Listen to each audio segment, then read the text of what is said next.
Salut à tous et bienvenue pour cette nouvelle vidéo. Ce clip a pour but de vous instruire sur la culture française et de découvrir les paysages français, le patrimoine français, l'histoire française et de découvrir des activités que vous pouvez faire avec votre famille et vos amis. Bon, c'est aussi un vidéo blogging, donc c'est sûr qu'il va y avoir du vélo, des souvenirs d'enfance et tout ça, là, c'est sûr. Mais pour commencer, le voyage commence à Saint-Félicien, au lac Saint-Jean. Dans cette ville, j'étudie en milieu naturel. J'y fais des rides de vélo, du ski aussi, de l'équitation et plein d'autres trucs de plein air. J'apprends aussi sur les écosystèmes québécois, etc. Donc voici une petite compilation de l'endroit et des magnifiques paysages hivernaux du Québec. La vidéo dure sur une esquisse environ de 3 mois, de décembre à fin janvier. Étant donné que la vidéo est quand même assez longue puisque c'est un blogging, j'ai créé plusieurs parties à la vidéo, dans la même vidéo. Donc il y a des sections, donc vous pouvez mettre sur pause et remettre la vidéo quand vous voulez regarder la vidéo. Je vais sûrement aussi faire une option pour skipper l'intro, si vous voulez la skipper. Parce que me connaissant, je skipperai l'intro. Parce que genre, dans mes vidéos YouTube que je regarde pas forcément les intros des youtubeurs. C'est pour ça que je dis ça. J'avais envie de créer un contenu différent du contenu habituel, donc les compétitions de vélo. Je voulais créer un contenu qui va permettre un développement de la chaîne, mais aussi genre du développement personnel pour les autres personnes, pour apprendre des connaissances, tout ça, sur l'histoire de la France et tout ça. C'est pour ça que j'ai fait cette vidéo. J'ai fait des vidéos similaires sur Instagram, mais de 1 minute et quelques. Donc c'est juste une continuation. Et là, c'est direction Montréal pour prendre l'avion. Avion qu'on a pris le 24 décembre pour aller voir la famille le 25 et faire un repas en famille. Mais dans l'avion, ils nous ont servi des lasagnes. Bon, en vrai, c'est mon repas préféré, mais genre, c'était un peu ordinaire comme repas de Noël. Arrivé à Charles de Gaulle, nous avons vu une très belle vue du lever de soleil et de la campagne française. Le vol a duré environ 6h30. Et la particularité en France, c'est que quand tu arrives à l'aéroport, dans le terminal 3, tu prends le bus. Pareil au Québec, que tu prends le tunnel pour aller à l'aéroport. Nous avons pris le train pour aller à Lille ensuite. Train qui s'appelle le TGV, mais vous aviez compris. Et là, il est temps de vous expliquer le trajet futur du voyage avec une carte que j'ai trouvée chez mes grands-parents. Bonne écoute! Donc il y a Paris. On est monté à Lille, ensuite on a la Douai, qui est juste là, et ensuite on a visité le château qui est là. Par la suite, après le château, on est revenu vers Lille et Douai, et ensuite on est descendu à Lyon, qui est tout en bas de France, vers ici, donc c'est comme en bas, puis après on est remonté à Paris, vers ici. Voici Fâche-Minille, proche de Lille. Une ville du Nord. La particularité des villes du Nord, c'est qu'elles sont faites de briques. Ces briques sont constituées d'argile rouge, qui donne un aspect très rouge aux habitations. Ensuite, les habitations sont constituées de grès, une roche qui est calcaire, qui est très présente dans le sous-sol du Nord, et qui est utilisée pour la construction des maisons. Une caractéristique aussi très présente dans le Nord, c'est les volets, qui sont utilisés pour garder la chaleur, et aussi pour le cambriolage, tout ça, veut pas ça aide. La ville est une banlieue de Lille. La ville a été construite au Moyen-Âge, mais il y a des versions qui ont été faites il y a peu de temps. La ville peut être visitée en vélo, en marche, en bus, etc. Et si vous portez attention, vous pouvez voir des fresques sur les murs, des fois. Je peux pas vous le nier, la préférée, c'est la première. Parce que j'adore les chevaux, c'est pour ça. Et maintenant, dirigeons vers Lille, en bus. Vous allez voir la place centrale de Lille, avec cette grande roue. Et le journal de la Voix du Nord, qui est un journal très connu en France. Mais il n'y a pas que ça, il y a aussi tout l'aspect bâtiment. Les formes sont vraiment différentes de celles qu'on voit au Québec, etc. C'est beaucoup plus beau et beaucoup plus vivant comme architecture. La grosse tour qui ressemble à une église, c'est le Beffroi, qui est une attraction touristique majeure. En plus d'être une horloge urbaine et une tour d'alerte et de communication en cas de problème. Au Moyen-Âge, cette tour était utilisée surtout pour la sécurité des habitants et un appel aux habitants quand il y avait des événements importants. Cette tour était utilisée aussi comme synonyme d'autonomie et de liberté. La ville se visite surtout en marche et il y a des possibilités de prendre le métro et le bus ou le vélo. Et dans la ville, vous pouvez voir une chaîne de télévision France 3. Et en visitant la ville, vous allez voir la boutique du LOSC, l'équipe de Lille de soccer. Cette équipe est très reconnue en France parce qu'elle est vraiment très forte. D'ailleurs, c'est l'équipe que ma famille supporte le plus. Et la boutique a beaucoup de choix aussi. Et maintenant, parlons histoire. Lille, une ville chargée d'histoire qui a été construite au 9e siècle. Au 13e siècle, il y avait déjà 30 000 habitants. Cette ville a été construite sur des marécages, ce qui donne un aspect imprenable à la ville. et donc qui fait de cette ville une ville riche, car elle était convoitée par les ennemis, et donc elle subit beaucoup de guerres, comme la guerre de 100 ans. Au XVIIIe siècle, l'île était une capitale provinciale au temps des Lumières. La ville connaît un relancement économique entre 1800 et 1850 à cause de la crise révolutionnaire. Et après 1950, l'industrie du textile remonte. Les deux guerres mondiales ont détruit beaucoup la ville, comme beaucoup de villes dans le nord, qui va être expliqué plus tard dans la vidéo. Un truc particulier dans les villes de France, c'est que les ruelles sont très étroites, et il y a des passages peu piétons comme ceci. La ville vaut le coup aussi de nuit, car elle est différente du jour, car il y a des détails que tu vois pas le jour. Sinon, il y a aussi le centre commercial qui vaut le coup si vous aimez magasiner. Moi, j'aime pas trop, mais bon. Sinon, il y a des activités de géocaching pour visiter la ville aussi. Bon, dans les prochaines images, je vais parler de bizarre. Mais c'est mon côté mercredi Adams qui parle. Parce que les cimetières, moi, j'adore ça. C'est un truc qui me rend paisible, etc. Surtout qu'au Québec, t'as pas ce genre de cimetières-là. Ils sont moins détaillés, beaucoup moins gros, avec moins de plantes. Et avec des plantes moins taillées. Et des entrées moins grandes. Et avec aussi moins de cryptes, etc. Ce qui donne vraiment un aspect beau au cimetière, je trouve.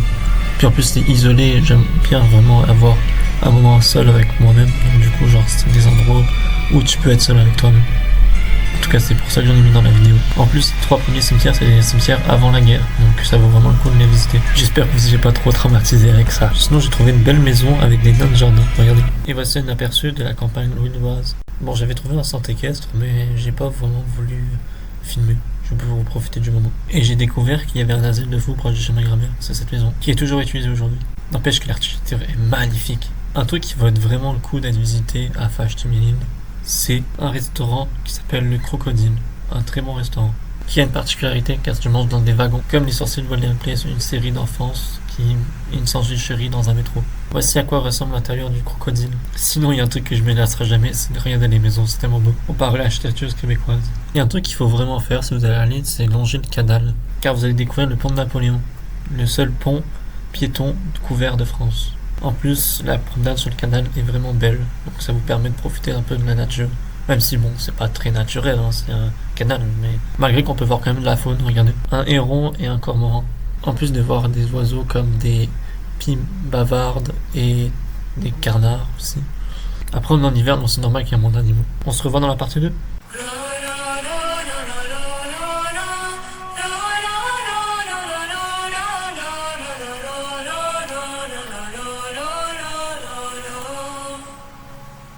Ici, nous avons visité une succursale du Louvre. Car oui, le Louvre n'est pas qu'à Paris, apparemment. J'ai découvert qu'il existait aussi des petits Louvres un peu partout en France. Comme le Louvre de Lens, à Pas-de-Calais, et le Louvre à Abu Dhabi, en Émirats Arabes Unis. Ici, vous pouvez voir le beffroi de Douai. Je vais vous parler de l'histoire de Douai pour commencer. Douai fut fondé en 930 jusqu'en 1369. Douai comme Arras sont des cités frontières entre le roi franc et le comte de Flandre. Ce qui mène beaucoup de guerres et de commerce dans ces villes-là, d'où les remparts de la ville. Et le beffroi. Comme vous pouvez le voir aussi dans les guerres mondiales, la ville a été beaucoup décimée et donc beaucoup reconstruite par la suite. La raison est que, en fait, les Alliés voulaient détruire la gare pour empêcher les Allemands de passer, sauf que ils n'ont pas réussi leur coup, puis du coup ils ont détruit toute la ville au lieu de la gare, puis la gare était presque restée intacte. Sauf que ce qui avait pas réfléchi la ville, quand ils ont fait la conception du truc, c'est que les bunkers, ils étaient sous la gare. Puis du coup, genre, dans les bombardements, quand ils ont réussi quand même à détruire un peu la gare, bah les gens sont morts à cause de ça. Du coup, ça a tué beaucoup de personnes. La prochaine image n'est pas venue par hasard. En fait, c'est la fête des Gaillants. Puis cette fête-là, c'est des festivals où il y a 3 géants, une famille de géants en fait. Puis genre, les gens fêtent et tout ça, un peu comme le Mardi Gras à Nouvelle-Orléans. Puis cette ville, comme plusieurs villes du Nord, était aussi beaucoup pour les miniers qui allaient chercher des trucs dans les mines. Mais ça va être plus dans le terril que je vais parler de ça. Dans la vidéo, vous allez sûrement remarquer qu'il y a des panneaux de signalisation différents du ceux de Québec. C'est parce que les panneaux en France sont vraiment différents de ceux du Québec. Il y en a même des nouveaux que des fois tu sais même pas ce que ça veut dire. Bon, j'ai pas fait de plan sur ça par contre, je vous mets. En même temps, c'est pas très nécessaire non plus. Si vous allez dans cette ville, je vous conseille d'aller au niveau du canot qui est juste là. C'est vraiment une belle balade à faire si vous avez le temps de le faire. Tu peux même aller sur la piste cyclable et tout ça au besoin. C'est vraiment une très belle ville. Par contre, elle est très polluée aussi. Donc les cours d'eau là, je vous conseille pas d'aller vous baigner. Une particularité de la ville, c'est que les arbres sont taillés en carré. Ce qui me donne une bonne visibilité, etc. Mais du point de vue visuel, moins bien. C'est pas très beau. Si vous allez en France, allez dans les marchés. Ça vaut vraiment le coup. En fait, Même si t'aimes pas magasiner, ceci est une ambiance tellement magique, etc. festive, que ça vaut vraiment le coup. Juste par les souvenirs, puis aussi par la beauté du lieu, de la variété, puis aussi du bas prix. Et il y a beaucoup d'objets et de culture dans cet endroit-là. En plus, c'est hors du commun comme lieu. Et rustique aussi. Les prochaines images, c'est surtout des souvenirs d'enfance, parce que genre, ce parc-là, j'allais souvent quand j'étais enfant. Et surtout avec la grotte là. Puis aussi, il y a les oies qui sont omniprésentes dans le parc. Et la grosseur des arbres, qui est quand même assez grande. Parce que c'est des vieux arbres. En tout cas, ce parc-là, il vaut vraiment le coup si vous avez à louer. Et les chiens sont autorisés en laisse, si jamais. Sauf dans la portion des enfants. En tout cas, moi, c'était vraiment trop cool. J'ai retrouvé Ulysse. Un truc qui m'a vraiment choqué dans mon voyage, c'est la verdure des plantes. Regardez ça. Pour une mise en contexte, on est en janvier. En plus, t'as des palmiers qui poussent, c'est une dinguerie. Et t'as des fleurs et des fruits qui poussent, c'est vraiment fou. En plus de voir des succulentes comme l'aloe vera. L'aloe vera, par contre, elle est dans le sud, à Lyon. Et en plus, il y a des arbres qu'on connaît vraiment pas, qu'on n'a pas vraiment au Québec, en fait. En plus de la plantation d'arbres qui est vraiment différente. Le climat dans le nord de la France est vraiment humide. Il pleut souvent, ce qui donne de la mousse sur les toits. En fait, c'est l'une des régions les plus pluvieuses de la France. Un truc qui me surprend beaucoup en France aussi, c'est l'optimisation de l'espace. Regardez, même des voitures sous le pont, là, c'est fou. Il y a même des voitures qui se garent sur les trottoirs, c'est dingue. Je peux pas parler de la France sans parler de la pâtisserie, comme les meringues qu'ils font, ou la galette des rois, qui est en janvier, une fête nationale. En fait, ils cachent dans la galette une fève qui va être mangée, puis du coup, le gagnant gagne la couronne et la fève, qui peut être collectionnée après. De plus, les friteries sont tellement délicieuses dans le Nord. Je peux pas aller en France sans aller dans une baraque à frites. Et maintenant, allons à Pierrefonds, le château de Merlin, le réel que j'ai posté sur Instagram. Ce château s'est situé à 2 heures de Paris. Il est gratuit pour les gens de 25 ans et moins, et après, il est à 8 euros. Le village est tout aussi impressionnant que le château. Il est très beau, et en plus, il y a des restaurants qui peuvent être intéressants, comme le Castle Restaurant. Le château fut construit en 1397 par Louis Orléans, fils du roi Charles V, puis assassiné 10 ans après avoir construit le château. Le château est repris par Valentine de Visconti jusqu'au règne de Louis XIII, qui fit détruire avec des boulets de canon pour y construire d'autres trucs intéressants. Et le château tombe dans l'oubli après, jusqu'au règne de Napoléon III. Et là, Eugène Viollet-le-Duc le reconstruisit. De plus, le château fait objet de bases militaires dans la Première Guerre mondiale. Par les Allemands au début, puis après par les Alliés. Plus de 1 millier de soldats y vivent au quotidien dans le château. Et lors de la visite, vous pourriez voir des traces de ces noms de soldats qui ont vécu dans cet endroit. Le château réouvre le 26 mai 1917. De nos jours, ce château est visitable et il est choisi par plusieurs lieux de tournage, comme la série Merlin, par exemple, ou Les Trois Mousquetaires comme film. D'ailleurs, la cour que vous voyez, c'est dans la série Merlin avec le cheval et le puits, qui se trouve dans la cour intérieure. Le château est magnifique, les gargouilles et les statues mettent en ambiance. Le visuel et l'architecture du château est vraiment digne d'un château médiéval. Les pièces sont décorées et les explications très instructives. En plus de vivre un rêve car tu vois ta série préférée. Tu n'es pas que dans le film, tu vis le film. Heureusement que j'ai fait ça avec des personnes, sinon je serais jamais parti. En dehors de l'aspect visuel des trucs, il y a aussi les objets qui sont vraiment très intéressants. Là par exemple c'est des objets médiévaux, mais des fois c'est des références à des lieux différents comme la Statue de Liberté et tout ça. Ou des fois même par rapport à des films comme Narnia qu'on voit Aslan des fois. Le visuel à l'intérieur est quand même très beau. En dehors des statues etc., l'architecture est vraiment très belle. Tu passes d'un endroit à l'autre sans vraiment t'en rendre compte car les plans sont très étroits. Donc tu vois pas ce qu'il y a en arrière. Chaque pièce est différente dans son aspect, car elle est décorée différemment et très bien décorée pour vrai. Comme cette pièce qui ressemble à une sorte de salle de bal, pseudo salle à manger, car c'est parce que j'ai pas vu la vidéo, mais il y a des gens qui dansaient dans la vidéo. Bizarre personnage. Bon, cette pièce j'ai pas trop compris, c'est beaucoup de tableaux et tout ça, j'ai pas trop apprécié, c'est pas une pièce que j'ai la plus aimée en tout cas. Par contre, la prochaine, je l'ai vraiment beaucoup appréciée. Déjà, t'arrives là, tu vois des plantes, puis tout ça, puis en plus, le visuel avec les statues en arrière-plan, tout ça, ça vaut vraiment le coup. Et les vitraux aussi. Cette pièce s'appelle la salle des Preuses, le nom que le château lui a donné. Une autre pièce que j'ai bien aimée, c'est la salle où il y a des pions d'échecs. Ça, j'ai bien aimé. La référence que je vous parlais sur Aslan, vous allez la voir directement. Je sais pas si c'est voulu ou pas, mais bon. La salle qui vaut vraiment le coup de visiter. Bon, par contre, vous êtes spoilé du coup, mais c'est une sorte de tombeau. Le château appelle ça la salle des gisants. Apparemment, c'est là que la population allait pour se réfugier durant la guerre. Ce que vous voyez, les moulages que vous voyez, ça vient du château de Versailles, qui a été transféré après. C'est des moulages de rois et de reines d'autrefois. J'ai fait aussi un film sur le château vu de haut, avec la maquette, pour montrer un peu toutes les ficelles du château. Ceci termine la visite du château. On se revoit pour la troisième partie.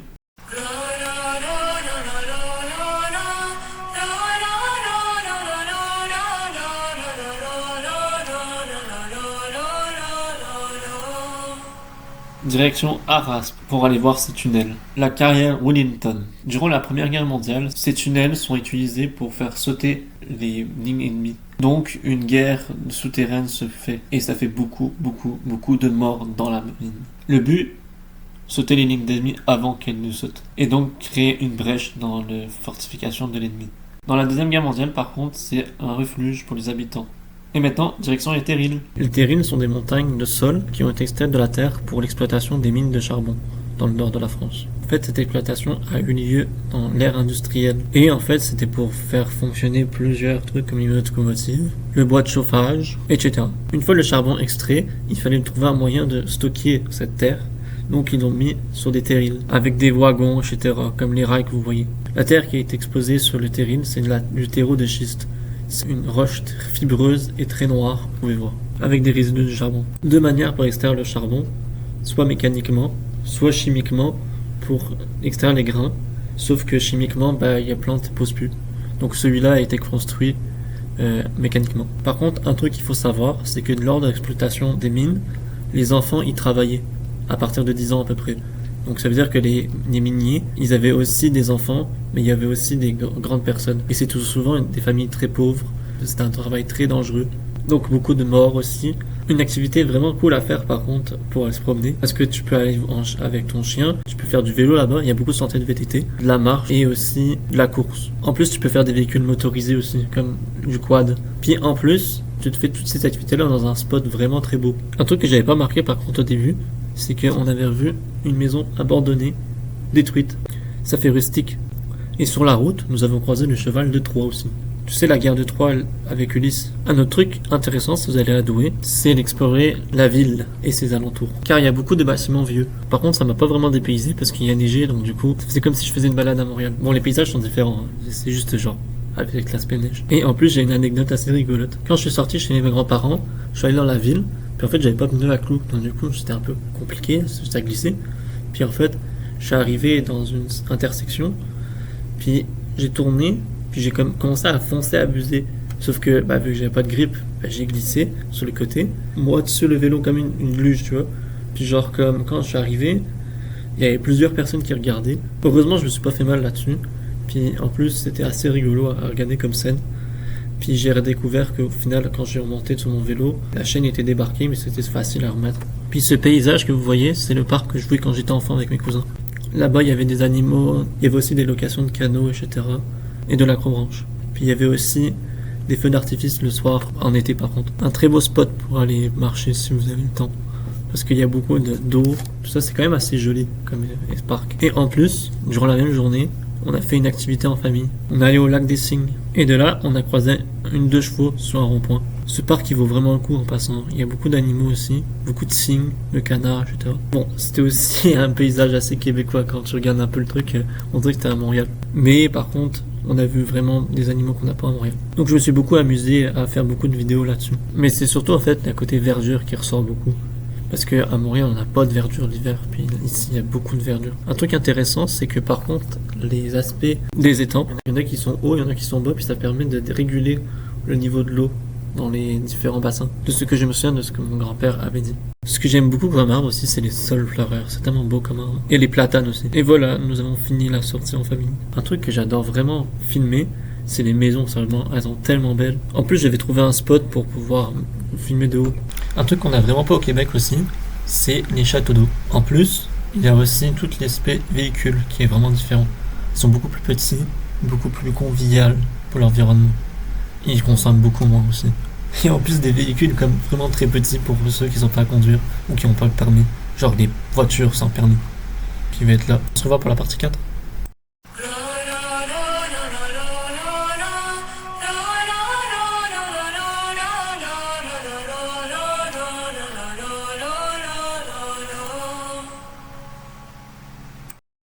Là on va à Lyon, mais on se dirige vers Laon pour faire une pause qui est environ à 1 heure de Lille. La particularité en France vraiment intéressante, c'est qu'il y a beaucoup de camions, beaucoup plus qu'au Québec, sur les routes. Et voilà, on arrive au village où on doit passer 2 jours. Village quand même très beau, parce qu'il y a beaucoup de maisons très rustiques et des sortes de châteaux. C'est quand même assez un beau village en termes de visuel. Je vais pas vous mentir que c'est un meilleur village que j'ai vu du voyage. Niveau visuel, pour le vélo, ça doit être incroyable. D'ailleurs, c'est dans ce village que j'ai filmé le 4e cimetière. Il était incroyable. Un truc qui est vraiment particulier en France, c'est que les ruelles sont très étroites. Donc tu peux pas forcément passer à part à une voiture, ou des fois c'est très difficile. Parce qu'au Québec, genre, c'est assez simple. D'ailleurs, la famille, elle passe à tout blinde dans les ruelles pendant que nous, genre, dans notre tête, on veut freiner, quoi, parce qu'on pense que ça passe pas. Voici l'exemple de voiture qui se gare sur le trottoir. Apparemment, dans ce village, en plus, il y a une particularité assez intéressante, c'est que les lumières se ferment à 10 heures, comme beaucoup de villages en France. C'est une valeur écologique supplémentaire au village. Et les lampadaires sont vraiment très beaux aussi. Une des particularités de ce village, c'est qu'il accueille un fort. Puis ce fort, c'est une fromagerie. Bon, malheureusement, elle était fermée quand on est arrivé, mais il y avait des poules à l'intérieur, des remparts. En fait, c'est un ancien fort qui a été utilisé pour la guerre, mais qui a été remis et revendu à une fromagerie, mais qui garde sa valeur historique quand même. C'est la fromagerie, elle est ouverte l'été surtout. D'ailleurs, le boisé pour arriver à la fromagerie est très rustique. On dirait qu'on est au Moyen-Âge. À cheval, ça devrait être vraiment beau. En vélo, c'est un chemin de VTT, donc ça doit être vraiment bien aussi. Les plantes que vous voyez qui traînent sur les arbres, c'est du lierre. Et le lierre, c'est une plante annuelle au Québec, mais qui pousse vraiment beaucoup en France. D'ailleurs, dans les boisés, on pousse beaucoup. Et maintenant, parlons de l'aspect historique de Laon et géographique. Laon est une ancienne capitale de la France, mais en l'an 895, car aujourd'hui c'est Paris, bien sûr. Et c'est une très vieille ville parce qu'apparemment elle s'est créée en l'an 1 de l'avant Jésus-Christ. Cette ville se situe sur une colline et elle est très fortifiée, ce qui lui donne un aspect visuel très important sur les environs. D'ailleurs, elle connaît les grandes croisades, etc., avec les Templiers. Cette ville était vraiment connue pour son aspect imprenable. De nos jours, c'est surtout la cathédrale qu'on voit sur la colline qui est connue. D'ailleurs, c'est pour ça que beaucoup de monde la visite. Par contre, faites attention à votre tête, parce qu'il y a eu une tempête, puis les pierres elles tombent de la cathédrale. Et c'est pour ça qu'il y a des portions fermées. N'hésitez pas à aller visiter la ville en tant que telle, parce que c'est vraiment des très beaux paysages. Une des activités à faire, si vous avez le temps, c'est de visiter les souterrains de Laon. Souterrains qui sont vraiment très intéressants, car tu apprends plein de trucs historiques. Pour ce faire, vous avez juste à aller au déficit de tourisme pour vous en renseigner, puis elle va vous indiquer la pancarte qui est juste là. De là, vous avez juste à attendre le guide pour la visite. Et vous pouvez filmer dans la visite et prendre des photos, tant qu'il n'y a pas de flash.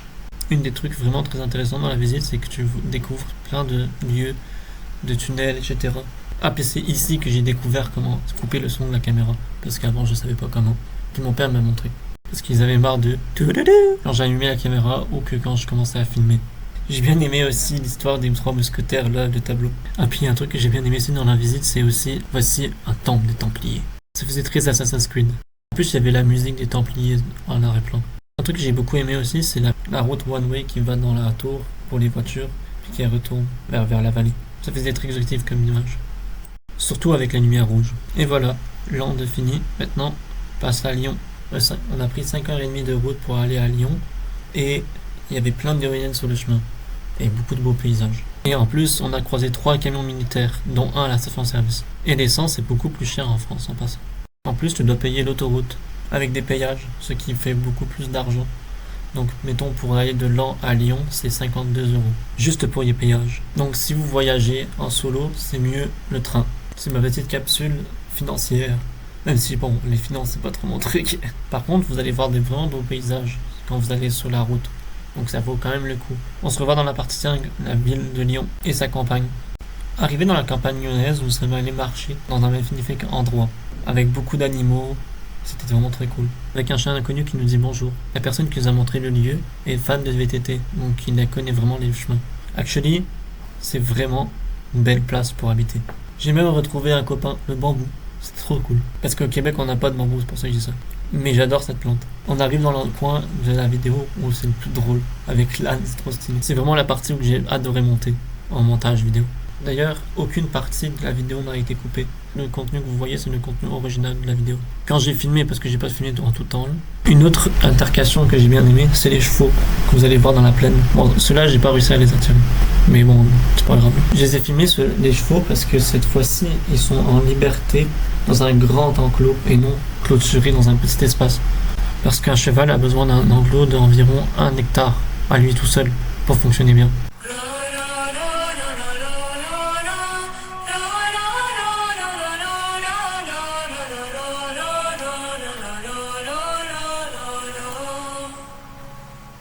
Et voici Lyon, la basilique de Notre-Dame de Fourvière, puis la tour métallique de Fourvière selon les plans d'Eugène Collonges. Paysage très très beau dans la cathédrale et à l'extérieur de la cathédrale. Tu arrives à la cathédrale par un ascenseur horizontal qui ressemble à un tramway, juste après avoir pris le métro. Et juste en arrivant, tu vois déjà une belle ruelle. Et en plus, après quelques mètres, vous voyez une très belle vue avec un belvédère. Quelques mètres après, vous voyez aussi un grand escalier, digne d'un reel sur Instagram, dans les vidéos de vélo de montagne, quand on voit des gens descendre des escaliers. Une particularité à Lyon, c'est les traboules aussi. C'est des petits passages dans des propriétés privées que tu peux emprunter sur des voies publiques, qui vont à des appartements ou traversent le bâtiment pour aller dans une autre ruelle. Ruelles qui sont vraiment magnifiques en vrai. Je vous conseille quand même de prendre des traboules, c'est vraiment une expérience assez intéressante. J'adore le jaune clair sur les bâtiments, c'est vraiment très beau. Surtout qu'ils sont unis sur tous les bâtiments et pas sur un seul. Et c'est ça une traboule que vous avez vu. Et on passe sur une partie vraiment sketch de la France. Les terrasses. Ça c'est digne d'un film, sérieusement. Les cours d'eau sont magnifiques parce qu'on voit la ville qui surplombe les côtés. Ça, c'est mon côté touristique. Mon côté écologiste dit que le cours d'eau est vraiment pas très en santé. Déjà, juste au niveau des bornes riveraines, bétonnées partout, beaucoup de polluants qui passent par les voitures, etc. Ensuite, il s'écoule rapidement parce que il n'y a pas de bande riveraine. Le béton crée de l'eau opaque, ce qui crée de l'eau mal oxygénée et donc peu de poissons et de faune. Tu me demandes ça donne quoi en aval de la rivière. C'est ça que j'étudie en cours. Sinon, les fresques sont magnifiques par contre. Et peu importe où tu vas dans la ville, c'est dépaysant. Lyon a une histoire assez riche. Elle se développe considérablement grâce aux fleuves et à la rivière qu'elle occupe, la Saône et la Rhône. Un avantage de position considérable pour son développement grâce à ces deux cours d'eau. Et donc, des viaducs sont construits assez rapidement, car Lyon est une cité romaine. À la Renaissance, cette ville devient une grande ville commerçante européenne. La Révolution dévaste la ville et entre 1831 et 1834, Lyon connaît une grande révolte des ouvriers. Durant la Première Guerre mondiale, Lyon fournit des armes chimiques et accueille les blessés, mais il ne vit pas sous la domination allemande comparée à plusieurs villes de France. Cependant, dans la Deuxième Guerre mondiale, Lyon fut beaucoup dévastée et d'ailleurs a été assiégée par les Allemands jusqu'en septembre 1944. Le long bateau que vous voyez, ce sont des péniches. Ce sont des bateaux utilisés pour le transport des marchandises dans les canaux et les rivières. Bon, malgré mon analyse, il y a quand même des animaux qui survivent dans cette milieu, mais il doit en avoir beaucoup moins qu'avant. En tout cas, je vous conseille quand même la balade sur le quai, ça vaut vraiment le coup. Et petite anecdote, on a trouvé un chandail à 2€ dans un magasin de vélo. Heureusement, on l'a juste donné au vendeur pour lui dire qu'il était à 2€ pour qu'il en mette à 135, parce qu'il perdait vraiment un gros plus-value. Par contre, on aurait pu le prendre à 2€. Légalement, c'est possible. Et on a trouvé un très bel hôtel aussi, avec une grande cour intérieure. J'espère que vous avez aimé la visite de Lyon, parce que maintenant, c'est le temps de reprendre le métro dans la grande place centrale de Lyon. Toutes les infos historiques ont été vérifiées par des sites internet que je juge fiables. Vous pourrez revérifier si vous voulez avoir plus d'infos. Car mon travail est surtout amateur en ce moment, donc c'est pas forcément les sources les plus fiables. C'était là juste pour rester dans une zone grise. Bonne conclusion.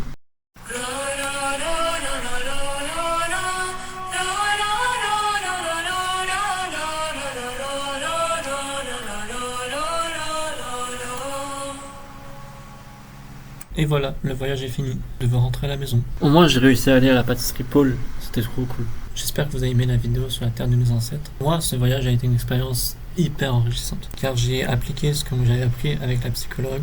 Et j'ai pu rencontrer ma famille, etc. C'était vraiment très cool. J'ai appris à voyager sans vouloir plaire. Et à voyager pour moi et non pour les autres. Et à savoir dire mes limites quand j'en ai besoin. Et contrôler le people pleasing.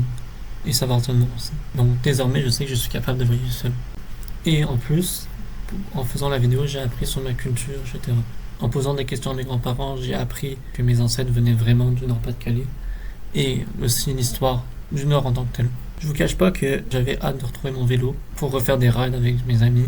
Et aussi retrouver les paysages avec la neige et le froid. J'ai hâte aussi de retrouver un autre centre équestre pour continuer le cheval. Mais pour l'instant, j'ai pas encore trouvé. Je me suis donné un défi social pour pouvoir mieux socialiser, puis faire moins de choses seul, car mon sport est vraiment très solitaire. Donc j'ai commencé le badminton, le handball, j'ai commencé aussi le tir à l'arc. Une autre vidéo comme ça va sûrement arriver en été, parce que je vais sûrement faire un voyage dans l'Ouest canadien.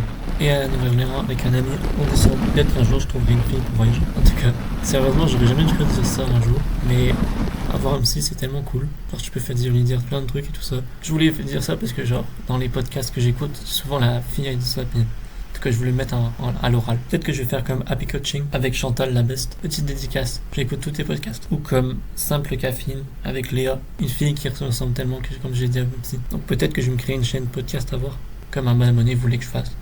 À voir, je sais pas. C'est sûr que créer un podcast sur le développement personnel, ça a l'air tellement stylé. Surtout qu'en un an, j'ai tellement évolué et appris de mes erreurs et de faire mes schémas, en plus de trouver des moyens pour avoir une meilleure confiance et estime de moi. Car avant, j'en avais pas tant. En tout cas, merci d'avoir regardé la vidéo jusqu'au bout. Pour cette vidéo, je me suis inspiré du Grand JD, de Jamie, d'Angel Phoenix, de Squeezie. Et pour la conclusion, les podcasts que j'écoute dans la voiture avec Happy Coaching. Donc j'espère que vous avez appris sur les histoires de la France, le patrimoine français, etc. Et vous avez bien aimé le voyage. Moi j'ai adoré faire cette vidéo. J'ai trouvé que c'était meilleur que de faire des compilations de vélo comme je fais d'habitude. Ça fait beaucoup plus complet et passionné. Donc voilà pourquoi j'ai fait ça. N'hésitez pas à aller sur mon Instagram pour voir des vidéos similaires. Il y en a beaucoup dans beaucoup de voyages. J'ai fait ça. Il y a aussi des compilations de vélo instructives. N'hésitez pas à vous abonner et à liker. On se revoit pour une prochaine vidéo. Et n'hésitez pas à commenter si jamais vous avez des idées intéressantes ou des astuces pour m'aider. Et si vous restez jusqu'à la fin, il y a une partie assez amusante qui va vraiment avec la fin de la vidéo. Bonne reprise à tous et bonne journée. Ah, c'est trop cool. Ouais.